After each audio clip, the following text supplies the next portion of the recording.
Last week, I introduced you to Daisy, Duke's fur mom. Her kind demeanor surprised me to no end.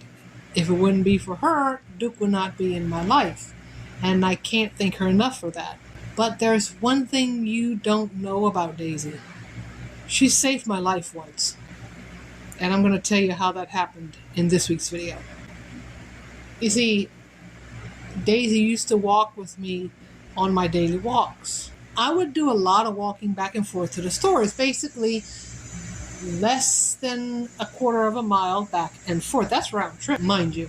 I would walk for about an hour. She could only take about 20 minutes, but she would come with me. One day we were walking, and for some reason she just stopped where we were in the middle of the road and just sat on my feet. I did not understand what was going on. I got out from underneath her. I tried to move to the left. She got in the front of me. I tried to move to the right. She backed up and got in the front of me.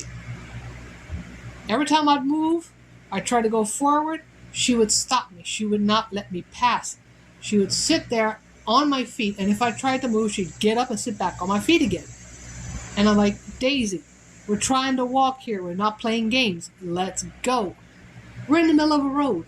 Who knows what car is going to come from behind us and what car is going to come in front of us? We didn't know that. Eventually, she finally got me to understand what was going on. I looked at her. She looked me dead in the eyes. What's wrong? What is the problem, Daisy? She turned her head in the direction that she wanted me to look, and I just followed her where she was looking. And there's this huge, well over 6-foot moccasin crossing the road. It had come out of one ditch or the field that we were passing near, and it was crossing the road right in front of us, right into the canal on the other side of the road. I watched that snake for a while. I turned my eyes back to Daisy, and she looked back at me as if to say, see, I told you something was wrong. We didn't finish our walk that day. I went straight home. I called wildlife and fishers, and they came and get that thing. Because we have other dogs, small dogs, and kids in our neighborhood.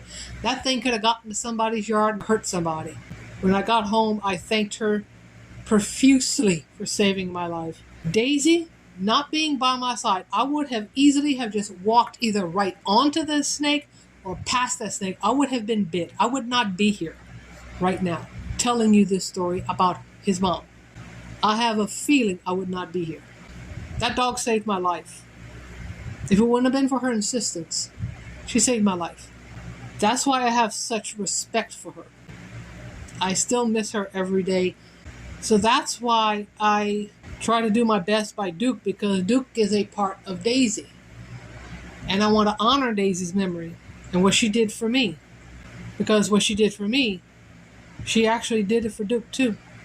If you want to see last week's video about who Daisy was, I'm going to link it in the description, pinned comment, and I'm also going to put it right here for you guys to check it out right after this video.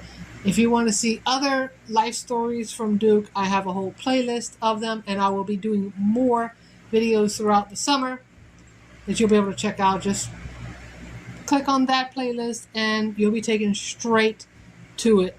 Remember to bring some joy, laughs, and smiles to somebody's day, and we will see you in our next video. Later.